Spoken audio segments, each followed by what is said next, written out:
Hello dear students, welcome again. तो आज हम एक ऐसा टॉपिक पढ़ने वाले हैं, एक ऐसे टॉपिक की तरफ बढ़ने वाले हैं जो हर स्टूडेंट को थोड़ा इंटिमिडेटिंग लगता है।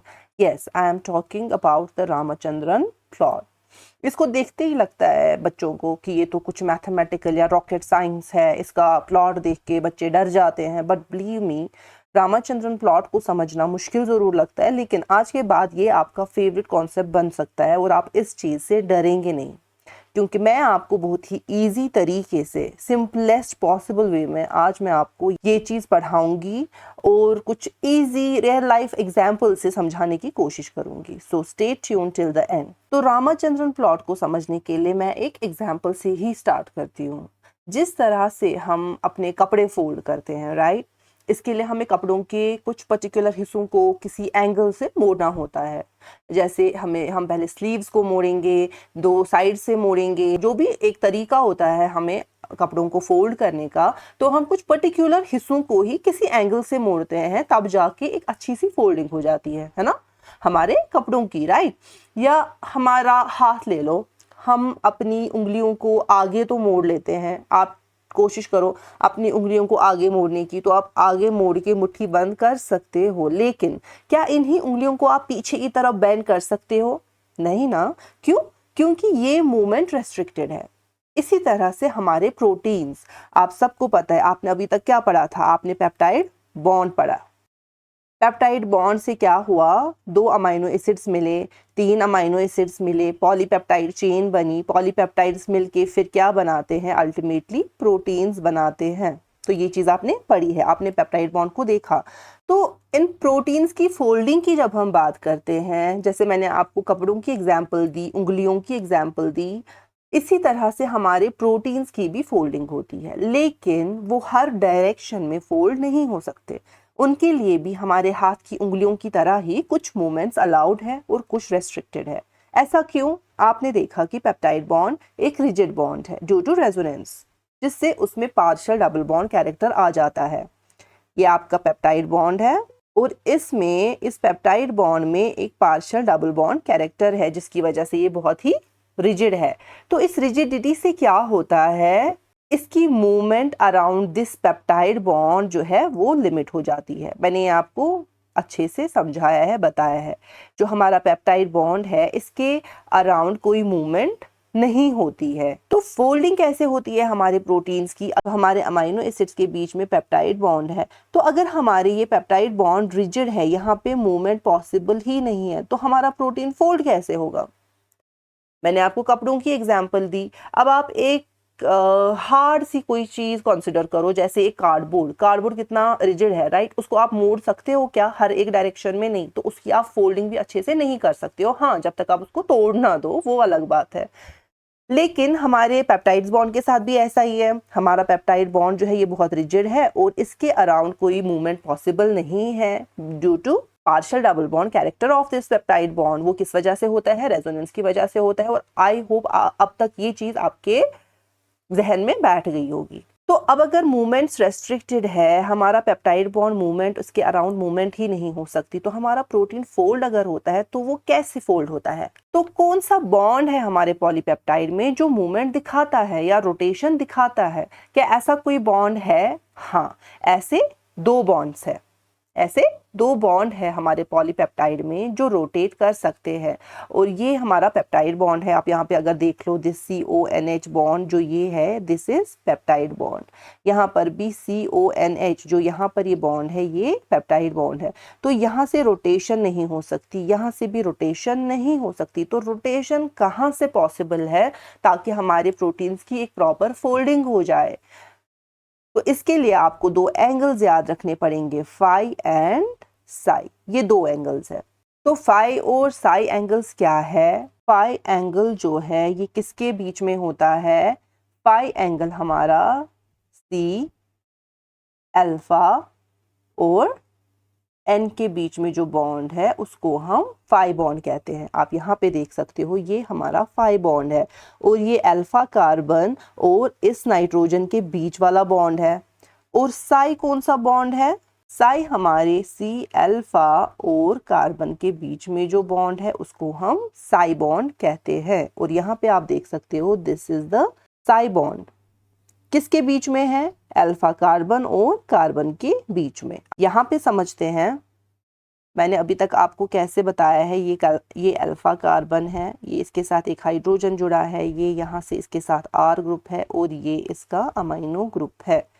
और इसका जो ये कार्बोक्सिल ग्रुप है इसने पेप्टाइड बॉन्ड बनाया है दूसरे अमाइनो एसिड के साथ। तो मैं कार्बोक्सिल ग्रुप और अमाइनो ग्रुप को नहीं बनाऊंगी, मैं यहाँ पे पेप्टाइड बॉन्ड बना रही हूँ।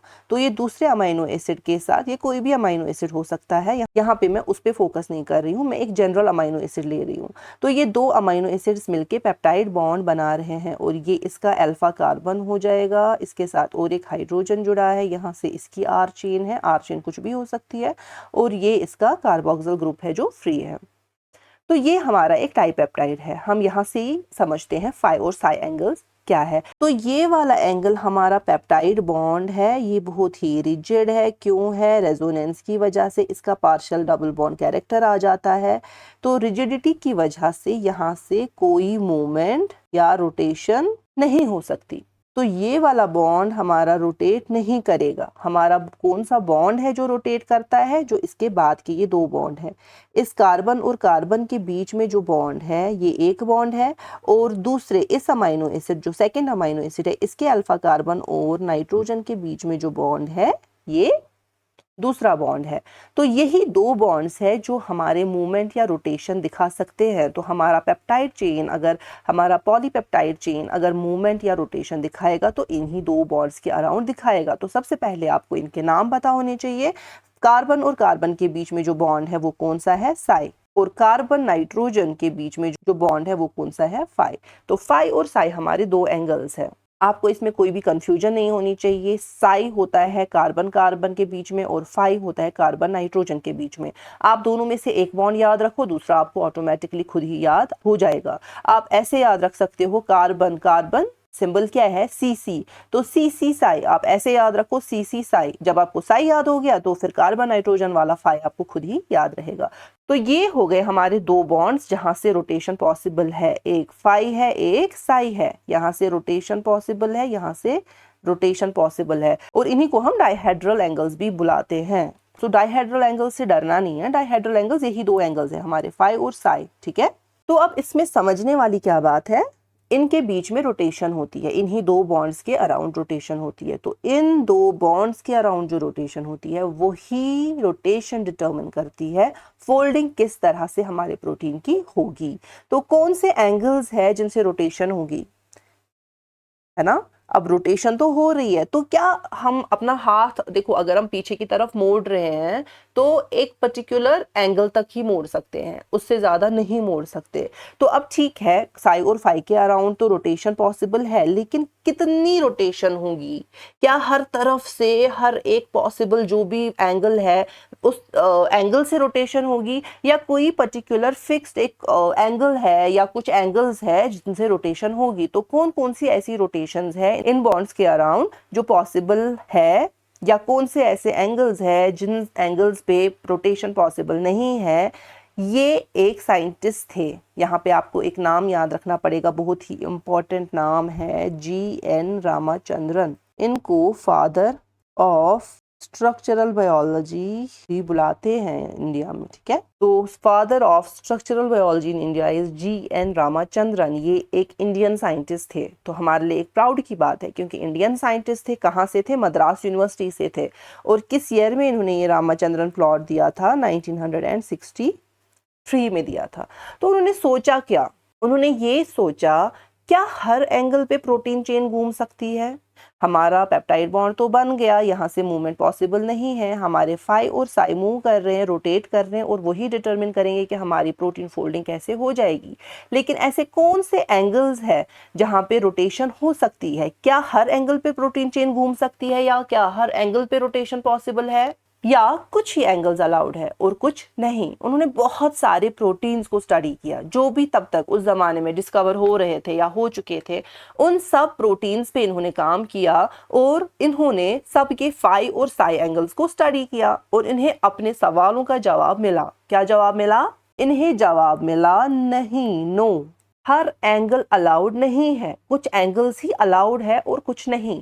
इस बेसिस या इस फाइंडिंग पे उन्होंने एक ग्राफ प्लॉट किया जिसे हम आज क्या कहते हैं, रामाचंद्रन प्लॉट। उन्हीं के नाम पे इसका नाम पड़ा है, रामाचंद्रन प्लॉट। इसको आप कह सकते हो मैप ऑफ अलाउड एंगल्स। इस मैप में दो एंगल्स हैं, फाई और साई। जो हमारे रामाचंद्रन सर थे, उन्होंने जो स्टडी किया डिफरेंट प्रोटीन्स के फाई एंगल्स और साई एंगल्स, इन्होंने इसी बेसिस पे एक प्लॉट बनाया, एक ग्राफ बनाया, इसको ड्रॉ किया और इसमें फाई और साई को प्लॉट किया हर एक प्रोटीन के लिए।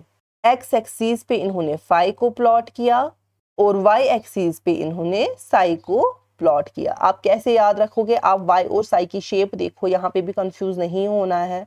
y आप ऐसे लिखते हो, अब आप इसी y को थोड़ा मोड़ लो तो ये आपका साई बन गया। तो y और साई की शेप सेम है। इस तरह से आप कंफ्यूजन से बच सकते हो कि x पे हम क्या प्लॉट करते हैं और y पे क्या प्लॉट करते हैं। तो यहाँ पे आप y पे याद रखो y साई, ठीक है, तो x पे फाई होगा, ऑब्वियस सी बात है। तो x एक्सिस पे क्या प्लॉट होता है, फाई, y एक्सिस पे साई। ये आपकी x एक्सिस है, राइट, और इस पे क्या प्लॉट हुआ है, आपका फाई। और ये y एक्सिस है, y एक्सिस पे क्या प्लॉट हुआ है, साई। तो ये प्लॉट हमें बताता क्या है, ये प्लॉट हमें बताता है कि प्रोटीन बैकबोन के कौन से एंगल्स अलाउड है और कौन से डिसअलाउड है। मतलब हमारी प्रोटीन चेन जब फोल्ड होती है तो वो किन एंगल से रोटेट हो सकती है और किन से नहीं रोटेट हो सकती है। जिनसे रोटेट हो सकती है, जो पॉसिबल रोटेशंस है या जो पॉसिबल एंगल्स है, उन्हें हम अलाउड एंगल्स कहते हैं, और जो पॉसिबल नहीं है उन्हें हम डिसअलाउड एंगल्स कहते हैं। या आप कह लो कौन से फाई है, कौन से साई एंगल्स प्रोटीन के लिए सेफ है, स्टेबल है, आप ऐसे भी इसको बोल सकते हो।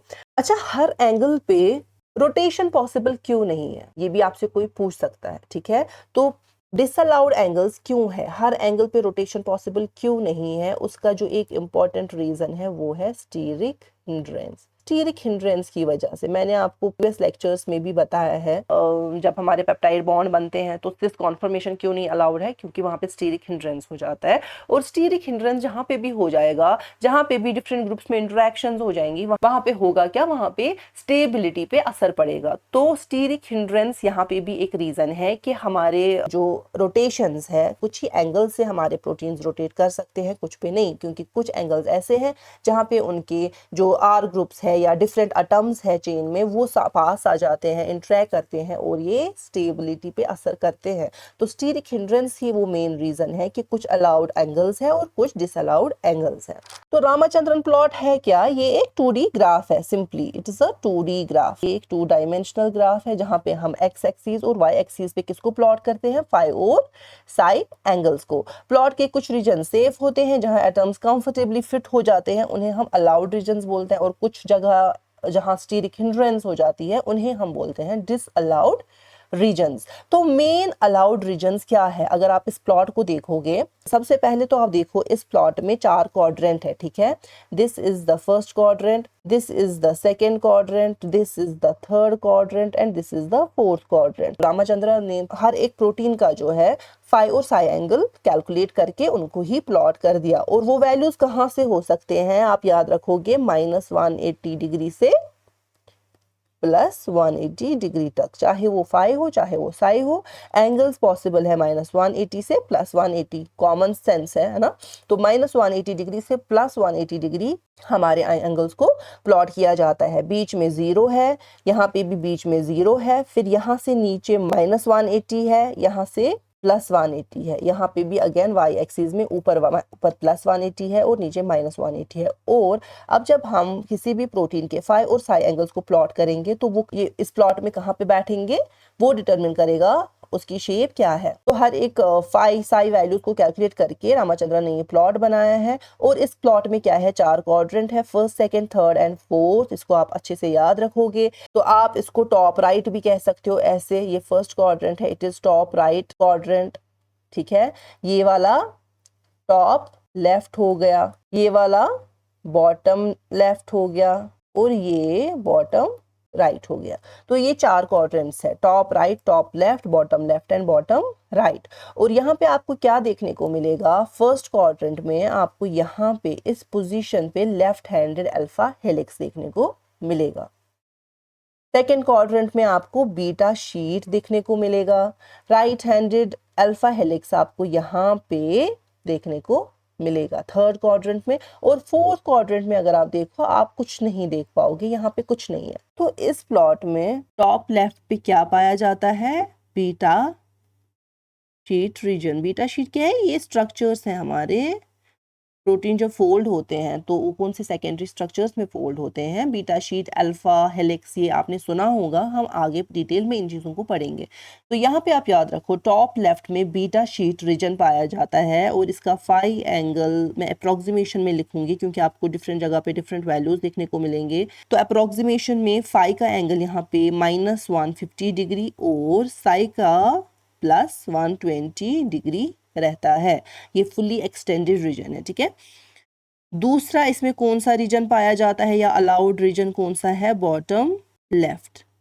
और बॉटम लेफ्ट में क्या पाया जाता है, राइट हैंडेड अल्फा हेलिक्स। ये मोस्ट कॉमन हेलिक्स स्ट्रक्चर है, ये आप याद रखोगे। और यहाँ पे फाई अगेन अप्रोक्सीमेशन में मैं लिखूंगी -60 डिग्री से साई -45 डिग्री तक इसमें वैल्यूज हो सकते हैं।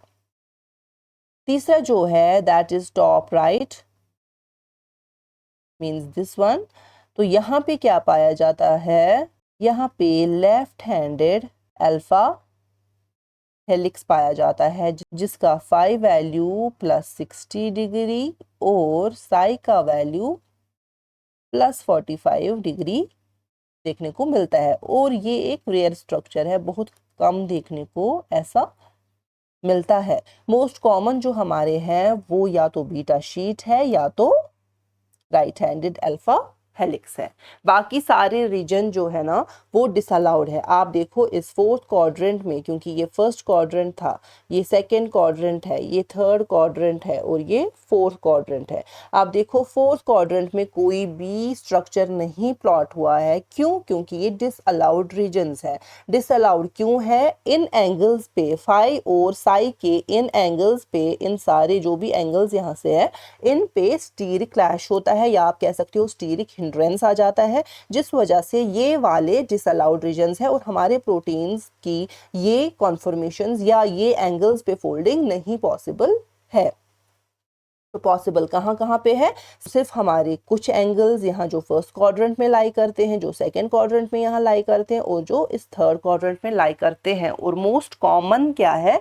बीटा शीट और अल्फा हेलिक्स। तो यहाँ पे एक अच्छी चीज जो आपको याद रखनी है वो क्या, वो ये कि जो हमारा फर्स्ट क्वाड्रेंट है, जो लेफ्ट हैंडेड अल्फा हेलिक्स का क्वाड्रेंट है, मतलब जहाँ पे लेफ्ट हैंडेड अल्फा हेलिक्स वाली कन्फर्मेशन पॉसिबल है, वो एंगल्स जो है क्या होंगे, दोनों पॉजिटिव होंगे। तो इस क्वाड्रेंट में आप क्या पाओगे, आप यहाँ पे देखोगे जो हमारा फाई है, आप जब भी लिखोगे आप पहले फाई लिखोगे क्योंकि फाई इज एक्स एक्सिस, हम हमेशा पहले एक्स एक्सिस लिखेंगे फिर वाई लिखेंगे, राइट। तो फाई का वैल्यू यहाँ पे पॉजिटिव होगा और साई का वैल्यू यहाँ पे अगेन पॉजिटिव होगा। तो फोर्थ क्वाड्रेंट में क्या होगा, यहाँ पे फाई का वैल्यू पॉजिटिव होगा लेकिन साई का वैल्यू क्या होगा, नेगेटिव होगा। आप यहाँ से देख लो, ये हमारा क्वाड्रेंट है, ये फाई के वैल्यूज है तो ये प्लस की तरफ यहाँ से जा रहा है, तो फाई के वैल्यूज पॉजिटिव होंगे। और साई यहाँ से देखो ये 0 है और यहाँ से नेगेटिव वैल्यूज है अप टू -180, तो यहाँ तक जो भी वैल्यूज है वो नेगेटिव है, तो साई यहाँ पे नेगेटिव होगा। मैं यहाँ पे ये चीज़ क्यों बोल रही हूँ, क्योंकि आपसे कभी पूछा जा सकता है, आपको वैल्यूज दिए होंगे और पूछा जाएगा ये किस क्वाड्रेंट में लाई करेगा या इसकी प्रेफर्ड शेप क्या होगी इस प्रोटीन की अगर इसके वैल्यूज इस तरह से हैं। तो आप देखोगे अगर पॉजिटिव पॉजिटिव है that means it would lie in the second quadrant और इसकी प्रेफर्ड शेप जो होगी लेफ्ट हैंडेड अल्फा हेलिक्स होगी। या आपसे क्वेश्चन पूछा जाएगा, एक प्रोटीन हमने आइडेंटिफाई किया, उसका फाई पॉजिटिव आया, साई नेगेटिव आया, वैल्यूज कुछ भी हो, ठीक है, पॉजिटिव है नेगेटिव है साई, दैट मीन्स ये फोर्थ क्वाड्रेंट में है, तो आप कहोगे कि ये तो डिसअलाउड रीजन है, ये कन्फर्मेशन पॉसिबल है ही नहीं, तो हमारा प्रोटीन इस तरह से फोल्ड हो ही नहीं सकता। ओके इसके बाद बात करेंगे सेकेंड क्वाड्रेंट की। This is our second quadrant and यहाँ पे आप देखो अगेन ये साई के प्लस वैल्यूज है और ये फाई के माइनस वैल्यूज है, तो यहाँ पे आपका फाई जो होगा फाई नेगेटिव होगा, लेकिन साई आपका क्या है, साई ये वाला लाइन है, ठीक है, तो ये पॉजिटिव जा रहा है, तो साई आपका पॉजिटिव होगा। तो जब भी आपके किसी प्रोटीन का फाई नेगेटिव होगा साई पॉजिटिव होगा, उसका मतलब है वो लाई करेगा सेकेंड क्वाड्रेंट में और उसकी जो शेप होगी वो कैसी होगी, वो बीटा शीट होगा, ठीक है। And then this is the third quadrant. यहाँ पे क्या होगा, यहाँ पे फाई की नेगेटिव वैल्यूज है और साई की भी नेगेटिव वैल्यूज है, तो यहाँ पे phi is negative, psi is also negative. तो जब फाई और साई दोनों नेगेटिव होंगे दैट मीन्स इसकी शेप क्या होगी, राइट हैंडेड अल्फा हेलिक्स, और ये कहाँ पे लाई करेगा, थर्ड क्वाड्रेंट में। So different structures like alpha helix and beta sheets are associated with specific regions on this plot. ये काम हमारे लिए रामाचंद्रन सर ने कर लिया है, उन्होंने प्लॉट कर लिया है और उन्होंने हमें सारे कन्फर्मेशन बता दिए हैं कि कौन से पॉसिबल है कौन से पॉसिबल नहीं है, किन एंगल्स पे कौन से शेप्स प्रोटीन ले सकता है वो भी बता दिया है। तो इसकी क्या इंपॉर्टेंस है, हम रामाचंद्रन प्लॉट पढ़ते हैं तो इसकी इंपॉर्टेंस क्या है, इसकी इंपॉर्टेंस ये है कि ये प्लॉट जो है इसको हम यूज करते हैं वैलिडेट करने के लिए। किसके लिए ये इंपॉर्टेंस होगी रामाचंद्रन प्लॉट की। कुछ लोग ऐसे सोचते हैं कि हम क्यों पढ़ते हैं, अगर ये प्लॉट दिया हुआ है तो हमें क्या फायदा। हम इसलिए इसको पढ़ते हैं क्योंकि इस प्लॉट से हम वैलिडेट करते हैं क्या, प्रोटीन स्ट्रक्चर्स को। जैसे मैं रिसर्च कर रही हूँ, मैंने कोई प्रोटीन आइडेंटिफाई किया, अब उसका स्ट्रक्चर मैं स्टडी कर रही हूँ, मैंने स्ट्रक्चर डिटरमिन किया एक्सपेरिमेंटली, ठीक है, या कंप्यूटेशनली, किसी भी तरीके से मैंने स्ट्रक्चर को डिटरमिन किया। तो उस स्ट्रक्चर का मैंने डिटर्मिनेशन तो किया लेकिन मुझे उसको वैलिडेट भी करना है। तो रामाचंद्रन प्लॉट का यहाँ पे हम एक इम्पोर्टेंस है। हम क्या करते हैं, हम फाई और साई को कैलकुलेट करते हैं, ठीक है। मैंने प्रोटीन का फाई और साई कैलकुलेट किया, उसके बाद मैं क्या करती हूँ, मैं इसको प्लॉट करती हूँ किस पे, रामाचंद्रन प्लॉट पे। जब मैं इसको रामाचंद्रन प्लॉट पे प्लॉट करूंगी तो मुझे बताओ, अगर मेरे वो वैल्यूज फोर्थ क्वाड्रेंट में आए, मतलब यहाँ पर आए फोर्थ क्वाड्रेंट में, उसका मतलब क्या है, ये डिसअलाउड रीजन्स है, तो मेरा काम ही गलत है। मैंने उसके एंगल्स को सही से डिटरमिन नहीं किया है क्योंकि ये तो डिसअलाउड रीजन्स है। यहाँ पे हमारे प्रोटीन्स के एंगल्स हो ही नहीं सकते, फाई साई हो ही नहीं सकते, पॉसिबल ही नहीं है, क्यों स्टेरिक हिंड्रेंसेस आएंगी इस पोजिशन पे। इसका मतलब है मुझे नए से कैलकुलेट करना पड़ेगा। तो अगर मेरे वैल्यूज आ रहे हैं जैसे फर्स्ट क्वाड्रेंट में, सेकंड क्वाड्रेंट में या थर्ड क्वाड्रेंट में, जो मोस्ट कॉमन है सेकंड थर्ड, मेरे जो वैल्यूज है वो लाई कर रहे हैं, या तो यहाँ पे लाई कर रहे हैं या तो यहाँ पे लाई करते हैं, तो उससे मैं डिटरमिन कर सकती हूँ कि मेरे प्रोटीन जो मैंने आइडेंटिफाई किया है उसकी शेप कैसी होगी, उसकी फोल्डिंग किस तरह से हुई है, क्या वो अल्फा हेलिक्स है, क्या वो बीटा शीट है। ओके तो ये हमारे रामाचंद्रन प्लॉट का इंपॉर्टेंस है कि हम वैलिडेट करते हैं इससे प्रोटीन के स्ट्रक्चर्स को, जो हम डिटरमिन करते हैं चाहे एक्सपेरिमेंटली चाहे कंप्यूटेशनल मेथड से करते क्या है, हम फाई और साई को कैलकुलेट करते हैं और उनको प्लॉट करते हैं रामाचंद्रन प्लॉट पे, और कंपैरिजन से हमें पता चल जाता है कि हमारे प्रोटीन का क्या शेप है और क्या ये स्ट्रक्चर पॉसिबल है भी या नहीं। ये रामाचंद्रन का बेसिक यही है जो मैंने पढ़ाया, रामाचंद्रन प्लॉट बेसिक इसमें यही है, आपको इतना समझ आ जाए। इसके बाद हम इसके रिलेटेड कुछ क्वेश्चंस को करेंगे जिससे आपके कॉन्सेप्ट्स और ज़्यादा क्लियर होंगे। आपको याद क्या रखना है, सबसे पहले रामाचंद्रन प्लॉट आपको समझ में आना चाहिए कि रामाचंद्रन प्लॉट है क्या, किन्होंने दिया, रामाचंद्रन सर ने दिया, उन्होंने किया क्या, उन्होंने प्लॉट किया, किनको किया, फाई और साई एंगल्स को। तो फाई एंगल आपको पता होना चाहिए, साई एंगल आपको पता होना चाहिए, वैल्यूज क्या है फाई और साई के, -180 से +180 तक पॉसिबल है, ठीक है। तो हमारे मेन अलाउड रीजन्स कितने हैं, 3 हैं। टॉप लेफ्ट जहाँ पे बीटा शीट रीजन है, बॉटम लेफ्ट जहाँ पे राइट हैंडेड अल्फा हेलिक्स है, और टॉप राइट जहाँ पे लेफ्ट हैंडेड अल्फा हेलिक्स है। तो आई होप इतना आपको समझ में आ गया हो। तो ये हमारा रामाचंद्रन प्लॉट है। यहाँ पे आपको कुछ वैल्यूज याद भी रख सकते हो आप अप्रोक्सीमेशन में, इन 3 रीजन्स की जो अप्रोक्सीमेट वैल्यूज है कि कहाँ पे क्या एंगल हो सकता है, ये आप याद रख सकते हो। और इम्पॉर्टेंटली पॉजिटिव नेगेटिव होगा, कहाँ पे क्या होगा, ये आपको याद रखना है। इससे आप डिटरमिन करोगे कि किस क्वाड्रेंट में लाई करेगा आपका प्रोटीन। ऐसे इस पे क्वेश्चंस आते हैं, और क्वेश्चंस किस पे आते हैं, कुछ प्रोटीन्स हैं इंपॉर्टेंट जिनके आपको एंगल्स पता होने चाहिए, वो हम नेक्स्ट लेक्चर में जब हम एमसीक्यूज करेंगे वहां पे मैं किसी क्वेश्चन के रूप में आपको उनके वैल्यूज दूंगी और आपको याद भी हो जाएंगे। 2 अमाइनो एसिड है जिनके बारे में आपको कुछ इंपॉर्टेंट चीजें याद रखनी है। सबसे पहले ग्लाइसिन। तो ग्लाइसिन जो है रामाचंद्रन प्लॉट में more regions are allowed for glycine. तो ग्लाइसिन जो है इसके अराउंड बहुत सारी रोटेशंस पॉसिबल है। क्यों? क्योंकि इस पे कोई साइड चेन नहीं है। जब साइड चेन ही नहीं है तो इसमें स्टीरिक हिंड्रेंसेस का होना बहुत कम है। ये थोड़ा फ्लेक्सिबल रहता है, तो इसके लिए मोर रीजन्स आर अलाउड। और ये क्वेश्चन पूछा जाता है रामाचंद्रन प्लॉट में, मोर रीजन्स अलाउड किसके लिए है? ये आपका एक इंपॉर्टेंट अमाइनो एसिड है जिसके बारे में पूछा जाता है। And second is proline. Proline का स्ट्रक्चर अगर आपको याद होगा, इसका एक कॉम्पैक्ट एक रिंग स्ट्रक्चर है। आपने अगर देखा होगा प्रोलीन एक सिंगल एक रिंग जैसा इसका स्ट्रक्चर है, तो वो रिंग स्ट्रक्चर जो है वो बहुत रिजिड है और उस रिजिडिटी की वजह से ये बहुत रेस्ट्रिक्ट हो जाता है। तो इसका एक रेस्ट्रिक्टेड रीजन है रामाचंद्रन प्लॉट में। तो ग्लाइसिन मोस्ट फ्लेक्सिबल है और प्रोलीन मोस्ट रेस्ट्रिक्टेड है। तो रामाचंद्रन प्लॉट के बारे में मैं एक लाइन बोलना चाहूंगी, that protein folding follows rules and those rules are written in the Ramachandran plot. Okay, so see you in the next lecture. Ramachandran plot का बेसिक यही है जो आपको याद रखना है। इसके बाद में एमसीक्यूज लेके आऊंगी और उससे हमारे कॉन्सेप्ट्स का एप्लीकेशन होगा और कॉन्सेप्ट्स की क्लैरिटी होगी, प्लस कुछ इंपॉर्टेंट प्रोटीन्स हैं जिनके वैल्यूज 5 वैल्यूज एग्जाम में पूछे जाते हैं, तो वो मैं आपको एमसीक्यूज के फॉर्म में करा दूंगी। वो हमारा नेक्स्ट लेक्चर रहेगा। इस लेक्चर में इतना ही। Have a nice day. Good bye.